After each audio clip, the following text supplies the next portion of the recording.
Hi, I'm Ricky. I'm the producer of the Med Fax, and we're back here again with Lucille Atlookan to get the updates since we recorded that episode of the podcast. So I think the first update that everyone wants to hear is how are you doing with your kidney situation? Hi, I just had a kidney transplant on February 16th of this year. Congratulations! Yeah, thank you. And, I still have lupus, but the new kidney, it's not being, affected. Yeah. So now I have my color back in my skin. I'm, less tired. I can eat things and without feeling sick. So that's like a really big thing for me. Yeah, that's so exciting. I'm so happy for you. And glad that you got your color back. So I think what is on a lot of people's mind since that episode is what's your relationship status? I'm single now. Single, ready to mingle. Mm-hmm. Ready to mingle. Hey. Mingle, mingle. um, so that's great. So are you back on the dating apps?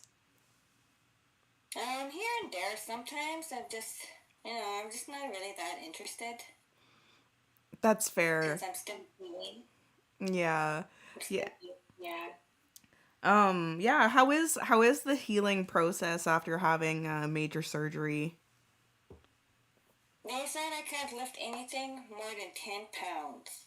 And I was like, I can't lift my cats. Them some big cats.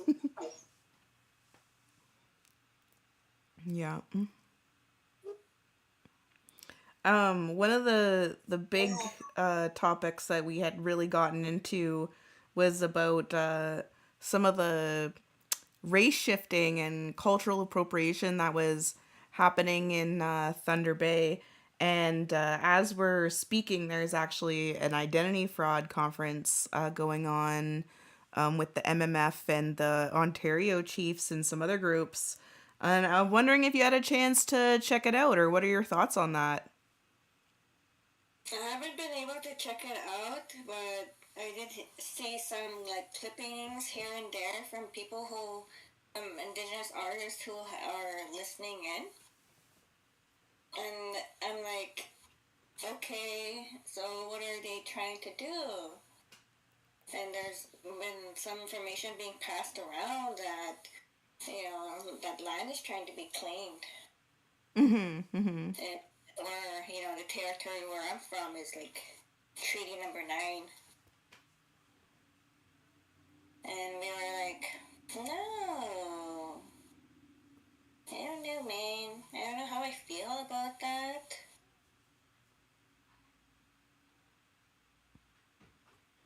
Yeah, there's definitely a lot of feelings to be had about this subject for sure. I think it was the chief of Nipissing First Nation who was actually showing a lot of compassion to the Pretendians. Like he was talking about the situation where people basically get fed the lie their whole life, so they grow up thinking that they're one way despite that lack of community connection. I thought that there was a lot of compassion in those words. I was pretty impressed. I just caught a bit of the live stream from yesterday myself. Yeah, I have no idea. Like, I need to read up on, what I missed. Yeah, it's some pretty interesting stuff. I definitely recommend checking it out for sure. Yeah, so getting back to life with lupus, did you want to talk about what the getting an organ transplant was even like? Well, I remember, I had to get admitted like a day before, like pre-op. Well, first of all, we flew to Toronto, and my flights and everything was covered Mm-hmm. by my status card. Mm-hmm. Like there's a program called NIHB, and they take care of like the medical stuff that we need. Right on. And so when I went for surgery, I had my mom and my sister there. Well, it was my sister first, then my mom came like a day later. And it was, I don't know, it was like, it was cool, like fascinating that, they're going to put this kidney in me and it's going to make me feel better. And there's chances that, that I could die.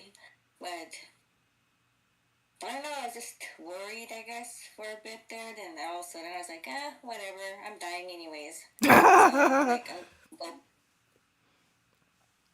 Yeah, well, I'm glad you're not dead. It's great to see you live and in the flesh.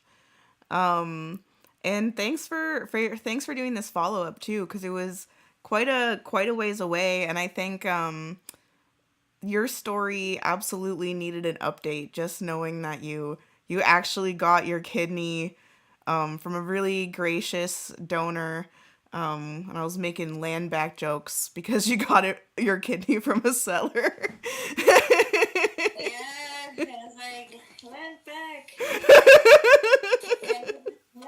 Then let us take our kids.